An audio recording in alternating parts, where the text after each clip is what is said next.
पहलगाम हमले को सियासी रंग देने की कोशिश में लगे नेताओं पर सीएम योगी ने करारा हमला बोला है। मुख्यमंत्री योगी आदित्यनाथ आज देवरिया में थे। देवरिया में सीएम योगी सपा नेताओं द्वारा दिए गए देश विरोधी बयान पर जमकर बरसे हैं। सीएम योगी ने क्या कुछ कहा है, ये रिपोर्ट आपको बताएगी।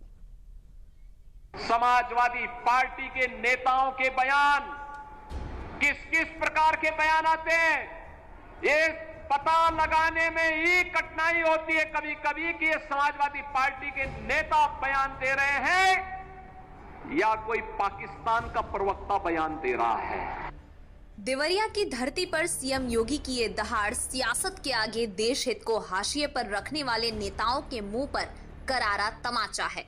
पहलगाम हमले के बाद से ही समाजवादी पार्टी की तरफ से जो बयान आए हैं, उसने सपा की सोच और सियासत को कटघरे में ला दिया है और अब उन्हीं बयानों का आक्रोश सीएम योगी के देवरिया दौरे के दौरान देखने को मिला।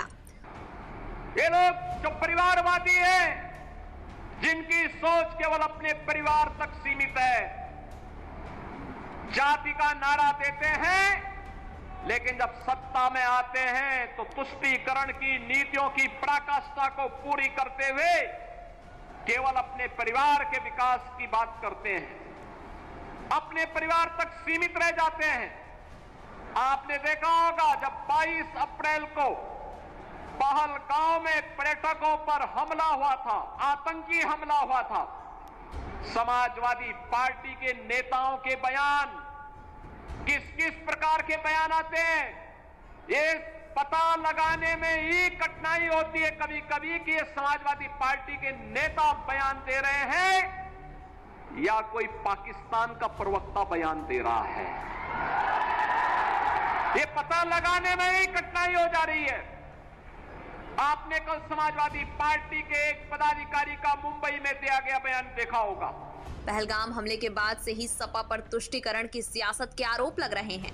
सपा के कई दिग्गज नेताओं ने पहलगाम हमले की थ्योरी पर ही सवाल उठा दिया, तो वहीं अखिलेश के चाचा राम गोपाल यादव ने पहलगाम हमले पर बात करते हुए हिंदुओं को ही टारगेट कर दिया था। बहुत सारे लोग कह रहे हैं, आदमी के दिल दिमाग में बात एक आती है कि जब आतंकवादी आया बंदूक लेकर के और उस वक्त हाथ में बंदूक का मारना है और सिक्योरिटी आ सकती है, उनको खुद मार सकती है, पकड़ सकते हैं, लेकिन इनके पास इतना समय था कि आराम से एक आदमी को वो जो है पूछ रहे हैं, वो कपड़ा उतार के चेक कर रहे हैं और फिर मार रहे हैं। तो ये लोग कहते हैं कि भाई ऐसा कैसे हो गया, हुआ होगा, मुझे नहीं मालूम भाई, मेरे पे एफआईआर नहीं करना है। हिंदू रोज लोगों को मारते नहीं, हिंदू को मार रहे हैं, मार रहे कि नहीं मार रहे। जहां पहलगाम के पीड़ित कैमरे के सामने चीख चीख कर आप बीती बता रहे हैं, वहीं सपा के ये नेता चश्मदीदों को ऐसे झुठलाने में लगे हैं जैसे वो इनके सियासी विरोधी हैं।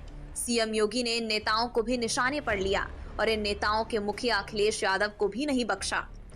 कानपुर का एक नौजवान अपने परिवार के साथ गया था पहलगाम, स्वर्गीय शुभम द्विवेदी की निर्मम हत्या कर दी गई। जब पत्रकारों ने समाजवादी पार्टी के अध्यक्ष से पूछा कि आप समाजवादी पार्टी आप वहां क्यों नहीं गए, तो उन्होंने कहा कि हमारी पार्टी का थोड़े था। कितना दुर्भाग्यपूर्ण और शर्मनाक बयान है। पहलगाम की घटना में उनका एक राष्ट्रीय महासचिव बयान देता है, कहता हिंदू ने ही हिंदू को मारा है, यानी पाकिस्तान को क्लीन चिट देने की कुछ चेष्टा। उनका एक सांसद उससे भी घटिया स्तर का बयान देता है। सीएम योगी ने सपा के साथ कांग्रेस को निशाने पर लेते हुए इन पर तुष्टीकरण की सियासत के आरोप तो लगाए ही, साथ ही आतंकवाद के खिलाफ मोदी सरकार की मुहिम में पूरे देश को एक साथ आने की अपील भी की। जब भी जातिवाद की राजनीति होगी, जब भी विभाजनकारी राजनीति होगी, तो तुष्टीकरण की पराकाष्ठा को पार करते हुए आपकी सुरक्षा के साथ ऐसे ही खिलवाड़ करने का कुत्सित प्रयास करेंगे जैसे वर्तमान में कुछ कांग्रेस के नेता और समाजवादी पार्टी के नेता कर रहे हैं। हमें एक स्वर से निंदा करनी चाहिए। आतंकवाद के खिलाफ देश की लड़ाई प्रधानमंत्री मोदी जी के नेतृत्व में 144 करोड़ के भारत को एक स्वर से लड़ना चाहिए। सीएम योगी का ये बयान उस वक्त आया जब न सिर्फ यूपी की 25 करोड़ आबादी बल्कि देश की 140 करोड़ आबादी उम्मीद भरी निगाहों से पीएम मोदी की तरफ देख रही है। सीएम योगी के ये बयान देश के लोगों के लिए उम्मीद भी हैं और विरोधियों के लिए नसीहत भी। अब देखिए, देवरिया के बाद मुख्यमंत्री योगी आदित्यनाथ अपने गृह जनपद गोरखपुर पहुंचे। गोरखपुर में सीएम योगी ने पोषण सप्ताह की शुरुआत की और जब संबोधन के लिए पहुंचे तो सांसद रवि किशन पर चुटकी लेते हुए भी नजर आए। पूरी खबर इस रिपोर्ट में। आज गोरखपुर बदल चुका है। जो भी आता है अभिभूत होकर के जाता है, अभिभूत होकर के जाता है।